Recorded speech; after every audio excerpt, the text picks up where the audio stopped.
Book of Heaven, Volume 17, Part 6. November 23rd, 1924. In creating man, in order to preserve his life, God formed around him the air of the body and the air of the soul, the natural air for the body, the air of his will for the soul.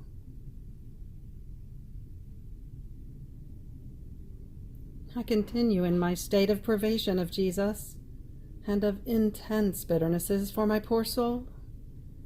And if he makes himself seen in passing within my interior, he is all taciturn and pensive.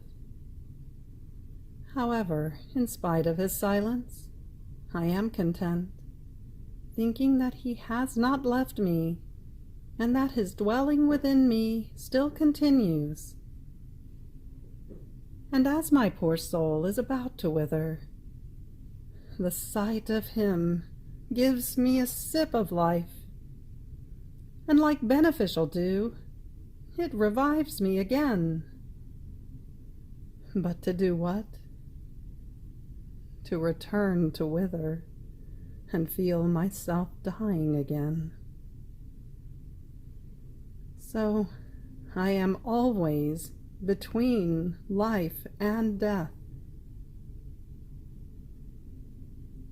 Then, while I was swimming in the immense sea of the pain of having lost him, my sweet Jesus moved in my interior, and since he made himself seen in the act of praying, I united myself with him in prayer. And then he said to me, "My daughter, in creating man, in order to preserve his life, I formed around him the air of the body and the air of the soul, the natural air for the body, the air of my will for the soul." Do you believe that the natural air, only because it is air, has the virtue of giving respiration to man, and strength, nourishment, freshness, and vegetation to all nature? So even though it cannot be seen, the air has everything in its power and constitutes itself life of each created being. Therefore all feel the necessity of the air, and the air follows its course everywhere, at night and at daytime. It penetrates into the beating of the heart, into the circulation of the blood, everywhere. But do you know why it contains so much virtue? Because in the air there is the whole substance of the goods it produces. The nourishing, the respiratory, and the vegetative strength were placed by God in the air, and it contains as though many seeds of all the good it encloses. Now, if air was needed for the preservation of all nature, air was also needed for the preservation of the soul. And my goodness did not want to entrust or form another air for the soul, but my very will wanted to constitute itself air for the soul, so that all the substance of the goods it contains, like air, though invisible, might penetrate into the depth of the soul and bring her the divine nourishment, the vegetation, and all goods, the respiratory virtue of all that is heaven, the invincible strength, the fecundity of all virtues. There should be a contest, the body in breathing the natural air, and the soul in breathing the air of my will. Yet there is enough to cry. If creatures feel the natural air lacking, they procure it for themselves by going up to high mountains, and they express with sorrow the lack of air. But they have not one thought or sorrow for the air of my will. Even though creatures are forced to be as though soaked with the air of my will, because they do not love this balsamic and sanctifying air, it cannot place in the soul the goods it contains, and it is forced to remain there sacrificed, without being able to carry out the life it contains. Therefore, my daughter, I recommend to you, if you want my will to fulfill its designs within you, always breathe the air of my will, so that as you breathe it, the divine life may vegetate in you, and it may lead you to the true purpose for which you were created. November 27th, 1924. The immutability of God and the mutability of creatures. I was thinking about the immutability of God and the mutability of creatures. What difference? Now, while I was thinking about this, my always benign Jesus moved in my interior, saying to me, "My daughter, look. There is not one point in which my being is not present. I have no place where to oscillate, either to the right or to the left, or to the back. No empty space that is not filled with me. Finding not one point in which I am not present, my firmness feels unshakable. This is my eternal immutability. This immense immutability renders me immutable in pleasures. What I like always. Immutable in loving, in enjoying, in wanting. Once I have loved, enjoyed, wanted something, there is no danger that I may ever change. In order to change, I would have to restrict my immensity, which I cannot do, nor do I want to. My immutability is the most beautiful halo that crowns my head, extends under my feet, and renders eternal homage to my immutable sanctity.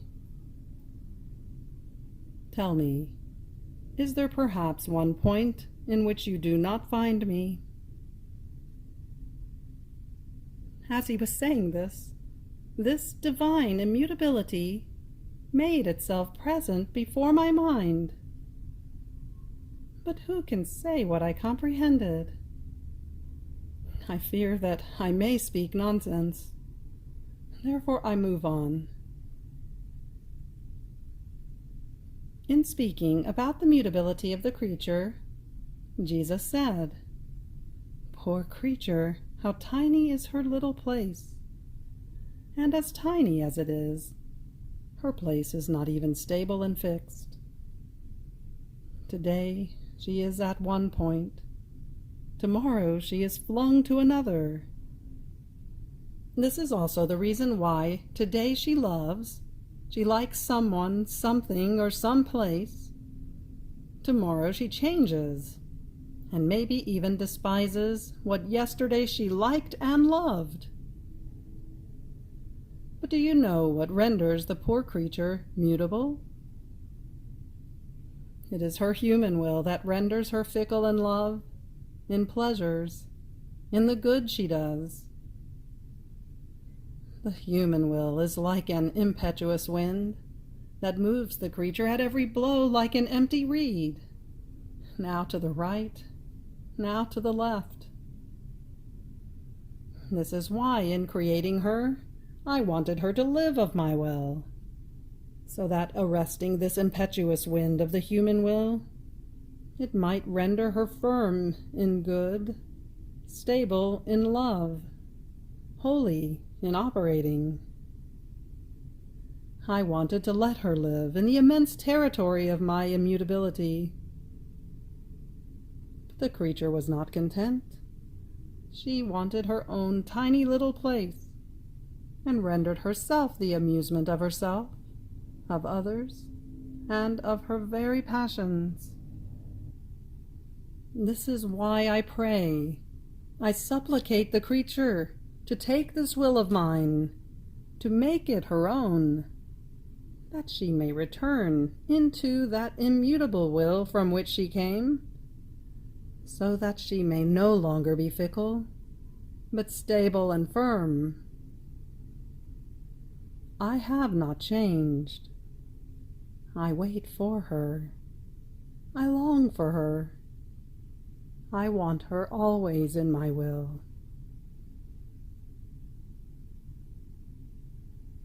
December 1st, 1924. How the divine will, rejected by creatures, feels the death of the good it wants to give. I was feeling embittered to the summit, and while I was praying, I cried over my hard lot of being without He who formed the whole of my life. My state is irreparable. No one is moved to pity for me. Everything is justice. And then who would be moved to pity for me if He who is the source of pity denies it to me? Now, while I was crying and praying, I felt my hands being held between the hands of Jesus, and raising me up high, He said, "Come, you all, to see a scene so great and never before seen, either in heaven or on earth. A soul dying continuously out of pure love for me." At this speaking of Jesus, the heavens opened, and the whole celestial hierarchy looked at me.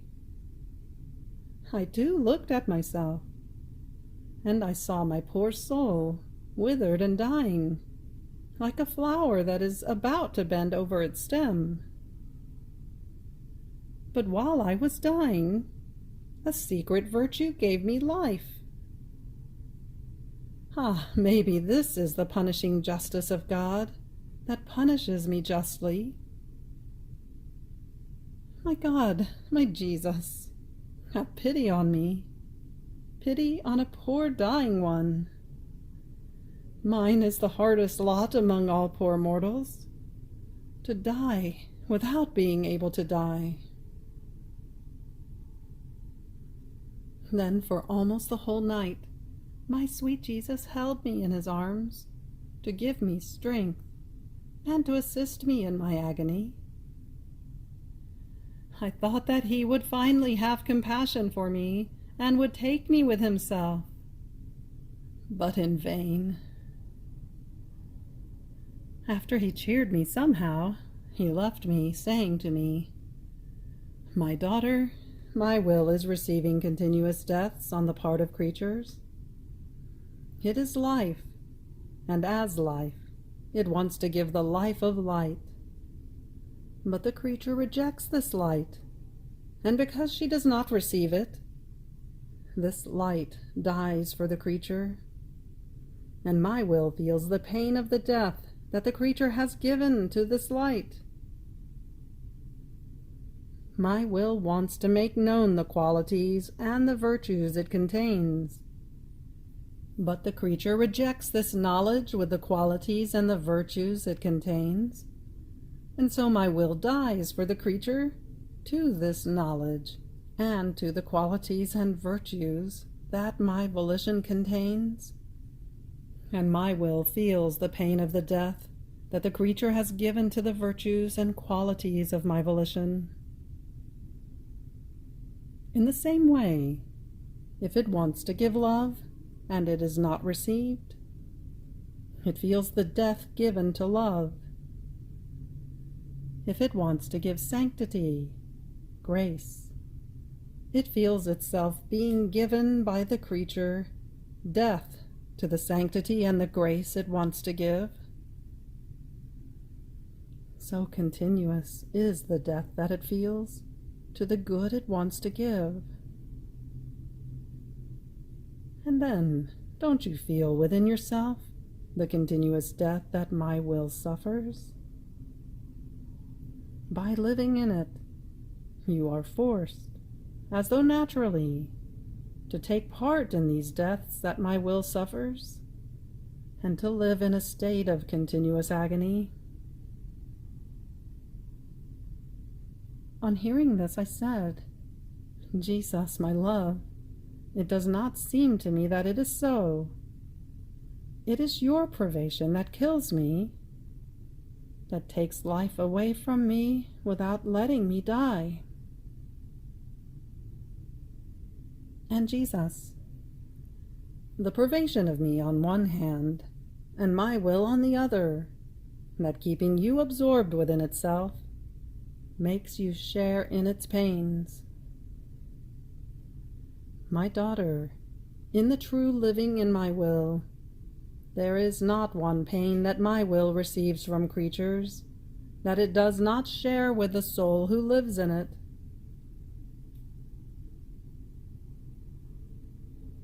December 8th, 1924, on the Immaculate Conception.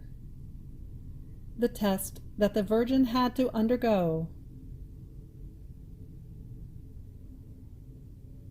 I was thinking about the Immaculate Conception of my sovereign Queen Mamma.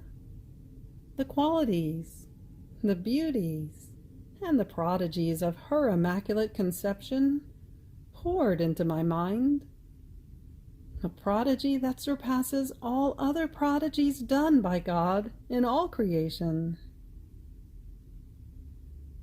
Now, while I was thinking about this, I said to myself, great is the prodigy of the Immaculate Conception.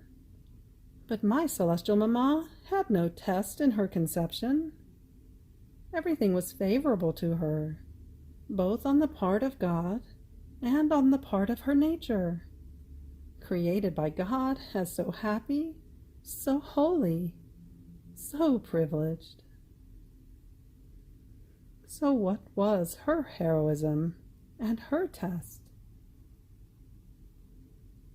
If the angel in heaven was not exempted from the test, nor was Adam in Eden, was the Queen of all alone to be excluded from the most beautiful halo that the test would place on her august head of Queen and Mother of the Son of God?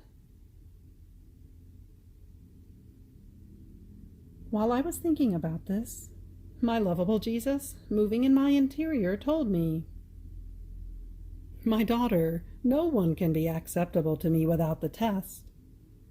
Had there been no test, I would have had a mother-slave, not free, and slavery does not enter our relations and our works, nor can it take part in our free love. My Mamma had her first test from the very first instant of her conception. As soon as she had her first act of reason, she knew her human will on one hand, and the divine will on the other, and was left free to adhere to one of those two wills, without losing one instant, knowing the whole extent of the sacrifice she was making. She gave us her will, without wanting to know it ever again, and we gave her ours as gift. And in this exchange of donation of wills on both sides, all the qualities, the beauties, the prodigies, the immense seas of grace poured into the Immaculate Conception of the most privileged of all creatures. It is always the will that I am used to testing. All sacrifices, even death, without the will, would nauseate me, and would attract not even a glance of mine. But do you want to know what the greatest prodigy was, which we operated in this creature, so holy, as well as the greatest heroism of this creature, so beautiful, that no one shall ever be able to equal? She began her life with our will, and so did she continue it and complete it. So it can be said that she completed from the point at which she started, and that she started from the point at which she completed. And our greatest prodigy was that in each one of her thoughts, words, breaths, heartbeats, movements, and steps, our will poured upon her, and she offered us the heroism of a thought, of a word, of a breath, of a heartbeat, divine and eternal, operating within her. This raised her so high that what we were by nature, she was by grace. All of her other prerogatives, her privileges, her very immaculate conception, would have been an absolute nothing compared to this great prodigy. Even more, this is what confirmed her and rendered her stable and strong during all of her life. My continuous will, pouring upon her, made her share in the divine nature, and her continuous receiving it rendered her strong in love, strong in sorrow, distinct from everyone. It was this will of ours operating in her that drew the Word upon earth, formed the seed of the divine fecundity, to be able to conceive a man and God without human intervention, and made her worthy to be the mother of her very Creator. This is why I always insist on my will, because it preserves the soul beautiful, as she came out of our hands, and it raises her as the original copy of her Creator.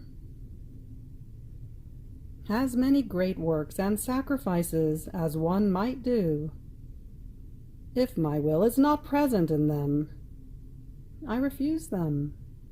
I do not recognize them. It is not food for me.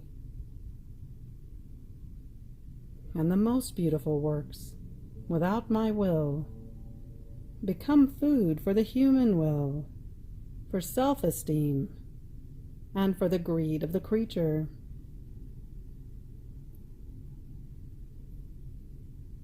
December 24th, 1924. The pain of death was the first pain which Jesus suffered at his conception, and which lasted for his whole life. In the Incarnation, God placed himself at the mercy of his creatures. Firmness in operating. My days are ever more sorrowful. I am under the hard press of the hard privation of my sweet Jesus, which is upon me like a deadly iron, to kill me continuously. But as it is about to arm the last blow in order to finish it, it leaves it suspended above my head, and I await this last blow like a relief to go to my Jesus. But I wait in vain, and I feel my poor soul, and also my nature, being consumed and melted. Ah, my great sins do not make me deserve to die. What pain, what a long agony. Oh, please, my Jesus, have pity on me. You who are the only one who knows my harrowing state, do not abandon me. Do not leave me at the mercy of myself. Now, while I was in this state, I felt I was outside of myself, within a most pure light. And in this light, I could see the Queen Mamma and the little baby Jesus inside her virginal womb. Oh God, in what a sorrowful state was my lovable little baby! His little humanity was immobilized. His little feet and hands were immobile, without the slightest motion. There was no room either to open his eyes or to breathe freely. His immobility was such that he seemed to be dead, while he was alive. I thought to myself, who knows how much my Jesus suffers in this state, and how much his beloved Mamma suffers in seeing baby Jesus so immobilized within her very womb. Now, while I was thinking of this, my tiny little baby, sobbing, said to me, "My daughter, the pains I suffered in this virginal womb of my Mamma are incalculable to the human mind. But do you know what the first pain was that I suffered in the first act of my conception, and that lasted for my whole life? The pain of death. My divinity descended from heaven as fully happy, untouchable by any pain and by any death. When I saw my little humanity being subject to death and to pains for love of creatures, I felt the pain of death so vividly that I really would have died of sheer pain if the power of my divinity had not sustained me with a prodigy, making me feel the pain of death and the continuation of life. So for me, it was always death. I felt the death of sin, the death of good in the creatures, and also their natural death. What a cruel torment this was for me during my whole life. I who contained life and was the absolute Lord of life itself, was to subject myself to the pain of death. Don't you see my little humanity immobile and dying in the womb of my dear Mamma? And don't you yourself feel, within yourself, how hard and excruciating is the pain of feeling oneself dying without dying? My daughter, it is your living in my will that makes you share in the continuous death of my humanity. So I spent almost the whole morning close to my Jesus, inside the womb of my Mamma, and I saw that, as he was in the act of dying, he would regain life, to then abandon himself to dying again. What pain to see baby Jesus in that state. Then after this, at night, I was thinking about the act in which the sweet little baby came out of the maternal womb to be born into our midst. My poor mind wandered within a mystery so profound and all love. And my sweet Jesus, moving in my interior, stretched out his little hands to embrace me, and said to me, "My daughter, the act of my birth was the most solemn act of the whole creation. Heaven and earth felt plunged into the most profound adoration at the sight of my little humanity that kept my divinity as though enclosed within walls. So in the act of my birth, there was an act of silence and of profound adoration and prayer. My mamma prayed, and remained enraptured by the power of the prodigy that was coming out of her. Saint Joseph prayed. The angels prayed. And all creation felt the strength of the love of my creative power being renewed upon them. All felt honored and received true honor, because he who had created them would make use of them for what was needed for his humanity. The sun felt honored in having to give its light and heat to its creator. It recognized he who had created it, its true Lord, and made feast for him and paid him honor by giving him its light. The earth felt honored when it felt me lying in a manger. It felt touched by my tender limbs and exalted with joy with prodigious signs.